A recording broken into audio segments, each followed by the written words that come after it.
matching bead lira ring. I would too. Okay, you don't want to miss that one. Here's a favorite. And I'm so happy we have this back in stock. It's 7 inches in length. It is our Lira coin sparkle bracelet, and it has a 1/2 inch extender. So we can easily adjust this from 7 inches to 7.5 inches. Now, this is like Lira galore. And this is like hitting the jackpot, if you ask me, because how many lira in here altogether, Paul? Let me see, there are 5. 3, 4, 5. And this is the 20 lira coin. It's the 20 lira. It's specially priced today, spring event price, at $99.90, and also available with 4 or 5 monthly flex payments. This has been a customer favorite since the day we launched it. So talk about this, the first time we're actually talking about the Italian lira. Sure. Right? Well, I mean, the first lira started in about 1300 AD, but it's not the first Italian money, certainly. But it is collectible because they don't make it. And it was 2001 that they switched from the lira to the euro. Now, before that, you could go with this many lira and you could go have a plate of spaghetti and a glass of wine and maybe something sweet, and that's what it would cost.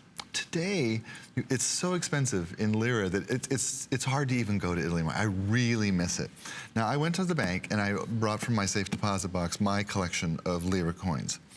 And I just wanted to give you an idea of what it's like if you decide to start collecting lira, how you acquire them, how they're packaged, and how they're issued. So they come like this.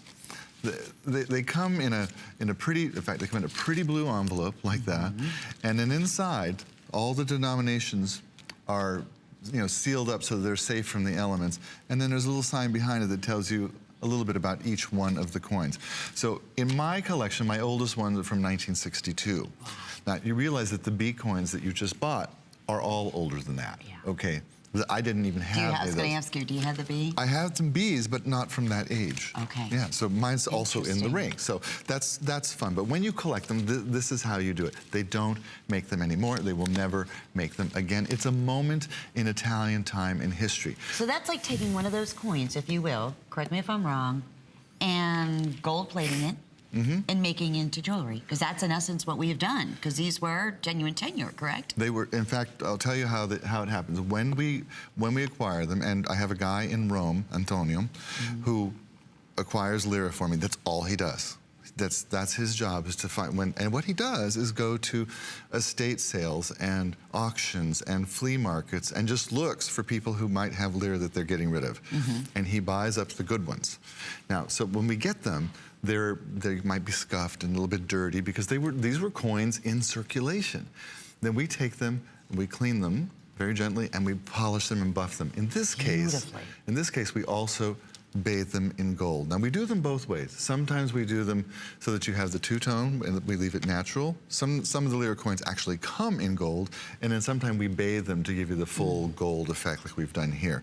One thing we always do is preserve both sides of the coin so that the coin is protected and you can see all of the detail on the coin, which is very important. And that you can see on all 5 of these, and each one is accented with this diamond, almost, I wouldn't even say diamond cut. It's more of the glitter rope that they put around. It's highly, highly polished in that reflective gold, and then having the glitter rope gives it that little extra sparkle, and it's fluid in the fact that you can see the individual links, so it's so comfortable on. There's something incredibly rich looking. Can I tell you about this piece? My favorite review? One of you wrote in on this particular bracelet and said, quote unquote, "I am captivated by the beauty and how expensive this looks." That is what you were getting. Now listen, the way money jewelry started, and it started back with the Greeks, even pre-Roman times. The way it started was when really powerful, rich women had so much money, they could wear it. They could show off and wear their money as jewelry. Exactly. I love it. That's where it started, saying, look at me, I am so rich, I actually wear my money, You're gonna know how rich I am. You're gonna know how rich I am.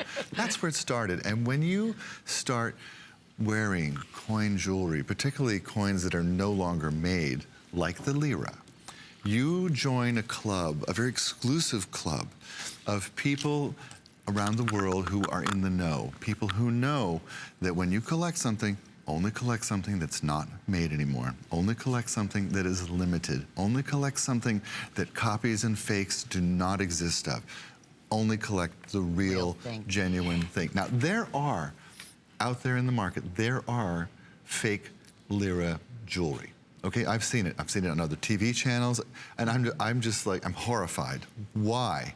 And they're more expensive. And they're more expensive. Why would you want that when you can get real, genuine lira that's not made any longer?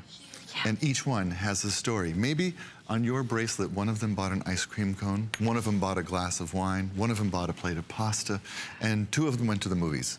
Who knows what they did? Right. But I love the idea of